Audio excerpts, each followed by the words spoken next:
everyone, welcome back to Elevator Pitch. My name is Joe Ennis, and today I am talking with Deidre Calcoate. Deidre is a certified transformational life coach as well as a suicide interventionist. Deidre has one of the craziest stories that I have ever heard in my entire life, and it's incredible that, she's been able to come as far as she has. She's just extremely strong and one of the strongest people I've ever met. Deidre found out later in life, as you're going to hear, that she was adopted. She was not told when she was a child that she was adopted, and it really, impacted her in a big way, as it would. Deidre talks a lot about, how her life growing up was affected by that, as well as other things. For example, rejection from parents and things like that. And it's not really something that you necessarily think about when you're not adopted, like what it's like to be adopted or how life is different. But Deidre does a really good job of summing up kind of some of the struggles that a lot of adopted kids deal with, and how we can come alongside them and make sure that they feel just as important as the rest of us, as well as discusses a little bit for people who may be adopted, how to deal with some of those issues that you may face. Deidre is amazing. I really liked the interview. Please give it a listen. And thanks again. Remember, if you are listening to this on Apple or Spotify, please subscribe. It helps us know how many people are listening. And if you're on YouTube, click that subscribe button below so that you get notified for new episodes. And again, so that we know, that people are listening out there. Thank you again. Enjoy the episode. Hello, everybody. Welcome back to Elevator Pitch. My name is Joe Ennis, and today I am speaking with Deidre Calcoate. Deidre, thank you so much for being here. You're welcome. Thank you for having me, Joe. I'm glad to be here. So, okay, right off the bat, I'm just going to jump into it. Deidre has one of the craziest stories that I have ever heard. And Deidre, would love for you to just talk a little bit about yourself. Before I usually start with the question, tell me a little bit about your business, but I'd like to start with, just tell me about your story. It's fascinating. So I was born in Chicago. I'm a late discovery adoptee, and I was adopted into a family that the midwife who birthed me falsified my record. So when I went back to go and get my birth certificate, my original birth certificate, when they allowed that in Illinois, there was no original. And my mother never told me, nor my father, that I was adopted. And so I learned from a guy that I was dating, and I tell the story. We were driving down Lakeshore Drive in his fancy car, and he says to me, "I love you, but I could never marry you." And I'm like, "What?" And he's like, "Because I don't know who you are." So, that's like the old Ally McBeal. You might be too young for Ally McBeal when the record scratches. Maybe a little bit.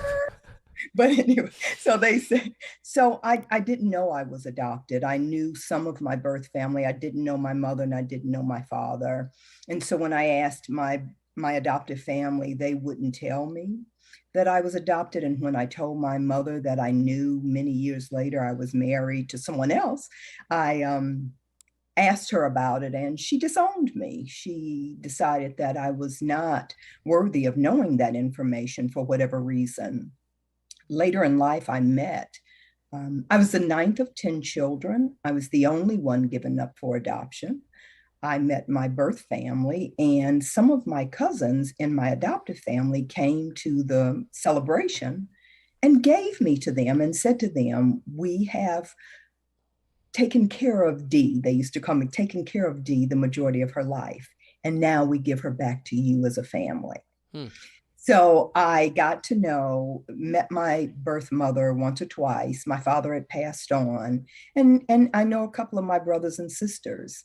And so it's funny that all of my life I've been doing the work of adoption, taking care of children, all kinds of things. And as we say in our world, the work found me. I didn't find it. And I think it's just because of the spirit around me, around adoption. And I have an adopted daughter, and it's an amazing thing. Most people know who they are.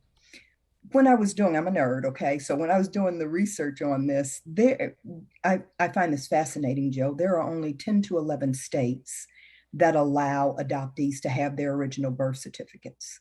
Hmm. The other states, you have to get either a court order or other restrictions are placed on those birth certificates. And so it just got me to thinking about the work and how important it is that people know who they are. Yeah. I mean, and it's something that, you know, you don't really think about if you're not in that world, I guess. Like I couldn't imagine not knowing where I was from because, from my upbringing. But from what we had a conversation the other day, it doesn't happen necessarily all that infrequently that like people are not told that they're actually adopted, and people don't actually learn where they're from until later in life. And it's mind-blowing to me, but it's also very, sobering that people go through life not knowing that kind of stuff. So Deidre, tell us a little bit about, your mission now and your goals in helping others, figure out who they are and where they're from. Yeah. What are you kind of doing? What's your day-to-day look like? So I quit my 9 to 5, shut the lights off, closed the door, and came home to do my 24/7. I've been a transformational life coach for many a year, and I feel like my work is to coach, to be a life coach to what we call the adoption triad. And what that is the adopted child, the birth family, and the adoptive family. And there's a lot of pain and suffering around that, not knowing who you are, not feeling worthy, not feeling like you're enough. And so I want to work with people who are ready to move forward and to stop the pain. And more importantly than that is changing the system, changing how our administrators believe. And if you know anything about child welfare, people leave. They leave quickly because they burn out, or because there's a new governor in town, or the legislators don't like them. And so I want to breathe life into those administrators and help them and support them in understanding the mission of people like me who have not only been an adoptee, couldn't conceive, adopted a child, and worked in the system. I was the first African American here in Arizona responsible for permanency in child welfare under the administration that's there now.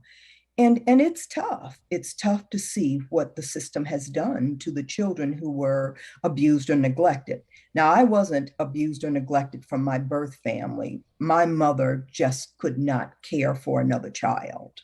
Mm.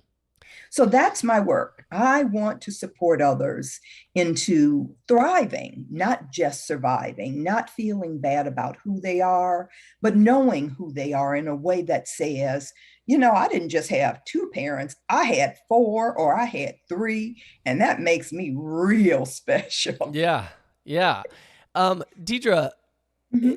is there like what is kind of is there a support system in place for that right now? Like, are there people that similar to like what you want to do? Are there different support systems? I don't know if they're, federally or not, or private, that are kind of trying to help people like this. And are there, if so, what are you trying to kind of do to set yourself apart from those?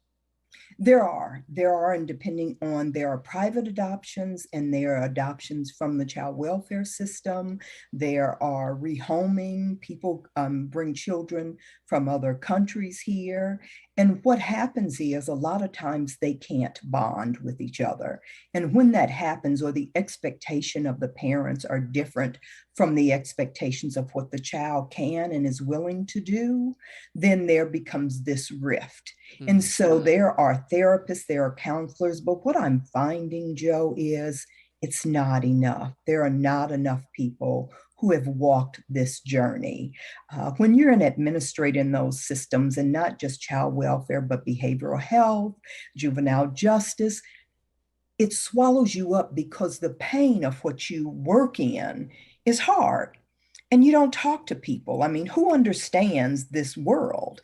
And so I want to be that person who does understand it, who is authentic, who can work with people and keep their confidentiality, who they can say, man, we took a baby today and this was a mess, or Mm. a child died on my watch. The pain of that is hard. And so, yes, there are people there. But when I reach out, like when I put things on Facebook, there are so many people that say thank you. There are people that I've worked with who call me grandmothers and aunts and uncles. And um, I just talked to a man who wanted to adopt, and his story was so gut wrenching that the first thing for me was like, okay, let's get him. But then I had to do a better job at that and say to him, okay, we're never going to get anywhere like this. Mm. Let's do this.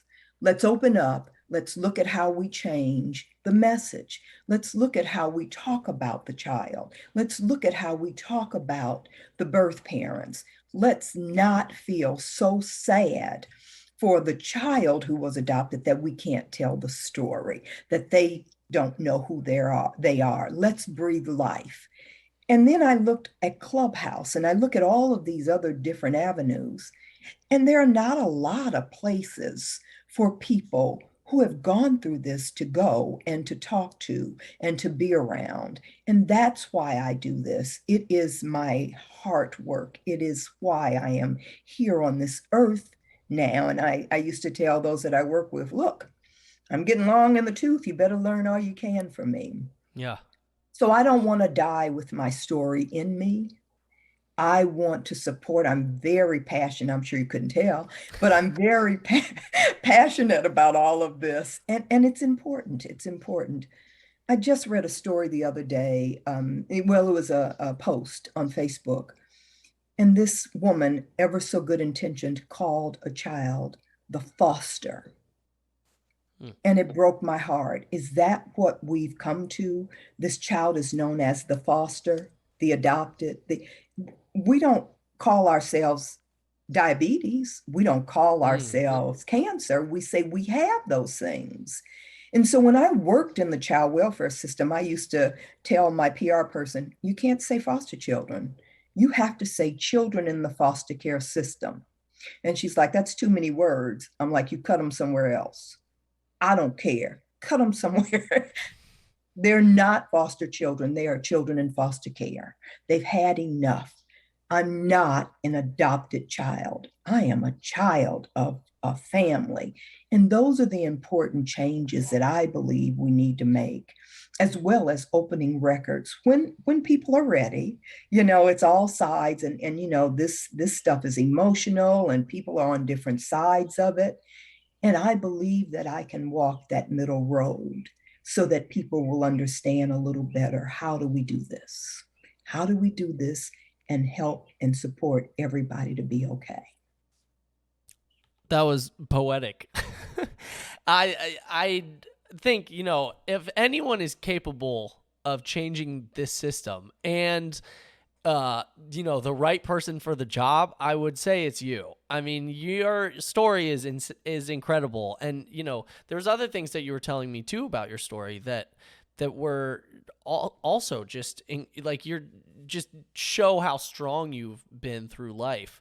Um, but to focus on this specifically, for people that are listening that there's a few different groups that I think I'd love for you to speak to. Number one, there's a lot of people listening that are not adopted, that Mhm. know where they're from, that have lived, that had a childhood that was, uh, normal, I guess, or just, I don't know how you would want to put that, but how can we better support, maybe kids that are adopted around us, families that are thinking about adopting, or maybe even people that we know that are our age that are still struggling with the thought of, I was adopted.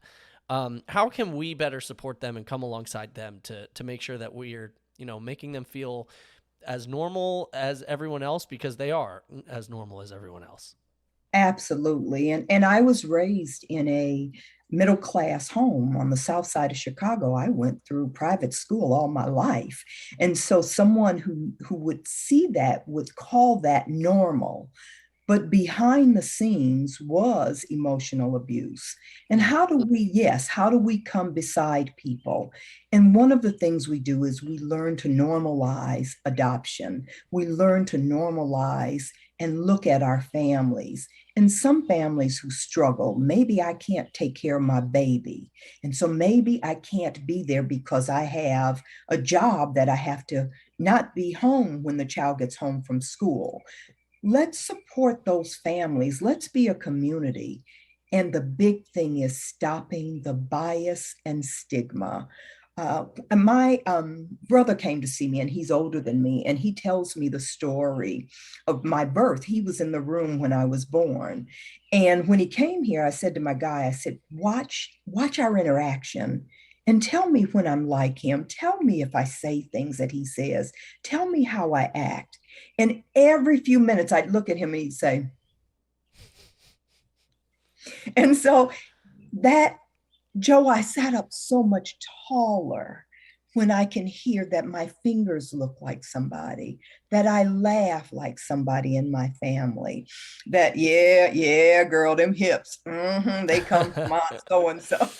So, and that's what we forget sometimes is that we don't know who we look like. We don't know why we do the things we do. I was talking with my sister one day. I love to crisp up the fat off a steak. I used to, I don't do that no more. And Okay. she said to me, your mother used to say that all the time. I'm like, she said, what? She said, my birth mother would say, when you cook that steak, make sure that fat on the end is crisp. And those are the little things, I mean, that we take for granted, right? Yeah. That we don't know who we're like. We don't know that's why we do certain things. And so I would say normalizing who people are, Mm. not looking down or feeling sad because someone was adopted. Because for me, I'll tell you, a person who can't have children, as I was unable to conceive, I'm so grateful for the birth mother who chose us, who chose me, who felt that I was good enough to care for her child who she couldn't care for. For the adoptive parents who adopt, I'm grateful that I had parents. Now, it was a long, hard, rocky road. I used to tell my story as a victim. And then one day it changed. And now I can go in the kitchen and cook things and say, Mama taught me that, and she'd be proud. When I'm advocating for others, I used to say that my mother was an adoption broker. She was supporting others in learning how to adopt. She supported community. She helped place children. It's not a negative, it's a positive thing. And so that's how we can do that. That's how we support. It's very important to me that communities know the first place a child should be is with their birth family, if at all possible.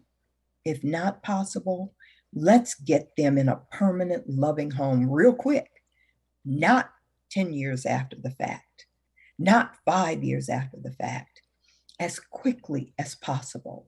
And let's stop the pain of the triad, if at all possible. Learn more about it, ask questions. And for God's sake, people tell the truth. It hurts. There are grandparents who talk to me and say, I can't tell my child. And I get that pain. But I also know what that means for that human being who has been lied to all of their life, Mm. you know? Yeah. Yeah.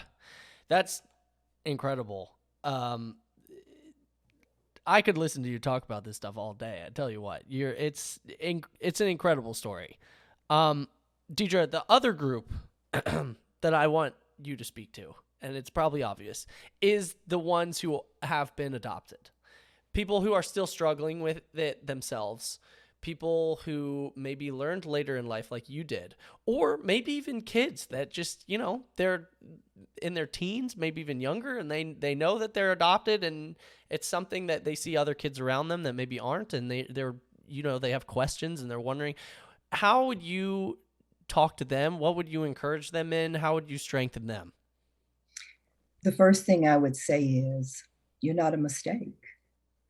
I told you the story of when my adoptive mother died. Her last words to me was, I made one mistake in life, and that was adopting you. And something in my soul said, but you're not a mistake. I heard a story a woman said, I know that my genes had to come together, my adoptive parents had to come together to make me who I am. And so I would say, let's breathe life. Don't feel like you're a mistake. There's pain in life, and we've had some terrible pain. There's a book called Primal Wound, and it's a real hard read, but it talks about that hole in our heart. We can patch that. We can feel better about ourselves as we get together and we stop the secrecy, we stop those things that hurt us. And so I would say, as my company name is, go within. Go within first. Look at who you are. And sometimes that ain't enough. During COVID and all around, I had 2 coaches around me. My partner, he's a coach. I had a therapist. I really have to rock and roll sometimes to understand who I am and to say, I'm okay. I use affirmations. TMI, it's in my bathroom, it's in my office, everywhere, because I am okay. And that's what I would say to the adoption triad. Parents who can't take care of children, thank you so much for what you have done for those of us who can't have children. Adopted children, adults, let's heal, because that's how we can give back in life. We don't have to stay in the pain. We don't have to be there. And adoptive parents, I thank you too, because they have a hard road to hoe, you know. Oh, yeah. Oh, yeah. So, Yeah. Deidre, in Yes. closing here, thank you so much for telling your story. Again, I love it so much. I think you're just, I was telling you before this call, I think you're the craziest, most insane, like strongest woman I've ever met. Except maybe my mom. My mom is the strongest woman I've ever met. No There offense, you go. But please, plug away. Let people know how they can get involved with you. If there's anything that you're trying to push or move towards in just, I don't know, regulations or whatever, let everyone know. Let people know how they can get involved, how they can get in touch with you. Plug away everything you want to plug. My name is here. My company name is Go Within, Not Without. I am on all the social media. I am on Facebook. I haven't started the YouTube channel yet, but I am coming. on. Yes, it is, Joe, with your help. I am on Instagram. I'm on TikTok. And so you can find me there either under my name or under my company's name. And I would say the other thing, Joe, if I can just say, I am a suicide interventionist. And I know that things get tough sometimes for people. And I would just say, if you can't find me, reach out, get some support. Let's learn to thrive and not just survive. I love it. And I need to have you back for part 2 to discuss that. We've talked a little bit about it, but that, again, another crazy, thing in your life that's just incredible. But thank you again so much for talking today. Listeners, as always, all of the links to everything Deidre will be in the description, or if you're watching on YouTube, they're in the description below. Please get in touch with her or get in touch with someone. As she said, if any of the things that we talked about you're struggling with, I know Deidre would love to talk to you. And as you can tell, she can talk for hours on end and give you some of the best advice that you're going to hear and maybe ever. So Deidre, thank you again for coming on today. We will definitely have you back. It's an honor to be able to talk to someone as strong as you. So thank you again. Thank you. Have a great day, everyone. I want to thank Deidre one more time for coming on. She is just an amazing woman, and I was so honored to be able to speak to someone so strong. Remember, if you liked the episode, please subscribe. It lets us know that you're out there and that you're listening and you're enjoying the content. If you're on YouTube, you can click either of these buttons next to me and watch another video, or subscribe right above. Thanks.